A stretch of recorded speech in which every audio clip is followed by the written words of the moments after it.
సిద్ధరాజేశ్వర్ గారు మరణించడం జరిగింది.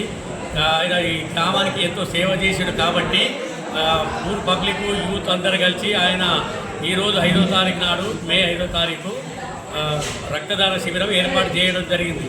ఆయన సంస్కరణ దినోత్సవం సందర్భంగా నేడు లయన్స్ క్లబ్ తరఫున రక్తదాన శిబిరం యూత్ కలిసి 150 మంది ఇక్కడ రక్తదానం ఇవ్వడానికి సిద్ధంగా ఉన్నారు.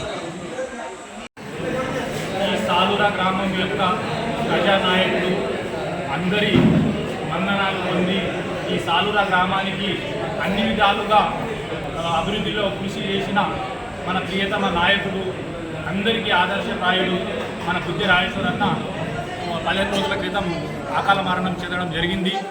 వారి స్మృతిలో మనము ఈ 15 రోజులు కూడా తేరుకోలేకుండా మరి వారికి మనము కూడా రుణపడి వాళ్ళకు రుణం ఏదో తీర్చుకోవాలని ఈ సాలూరా మండలం యొక్క గ్రామాల నుంచి కానీ ఈ సాలూరా మండలంలోని విలేజ్లోని ప్రజలు కానీ నాయకులు కానీ వారి సేవలను గుర్తు చేసుకుంటూ ఈరోజు సంస్మరణ సభ అనేది నిర్వహించడం జరుగుతుంది.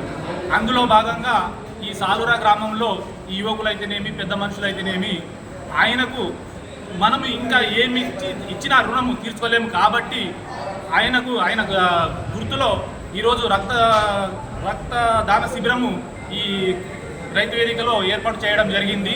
అందులో భాగంగా పెద్ద ఎత్తున మరి ప్రజలు కానీ యువకులు కానీ ఇక్కడ వచ్చి రక్తదానం చేయడం జరుగుతుంది. దగ్గర ఇప్పటిదాకా ఒక 200 మంది రక్తదానం చేయడం జరిగింది. ఇట్లా అనేక రకాలుగా ఆయన అభివృద్ధి చేసిన పనులు గుర్తు చేసుకొని ఆయన మా మధ్యలో లేకున్నా ఎల్లవేళలా ఆయన వ్యాధిలో మనమంతా ఉండాలని ఇది చేసుకుంటూ ఇక్కడ రక్తదాన శిబిరంలో అనేక మంది రక్తదానం ఇవ్వడం జరుగుతుంది.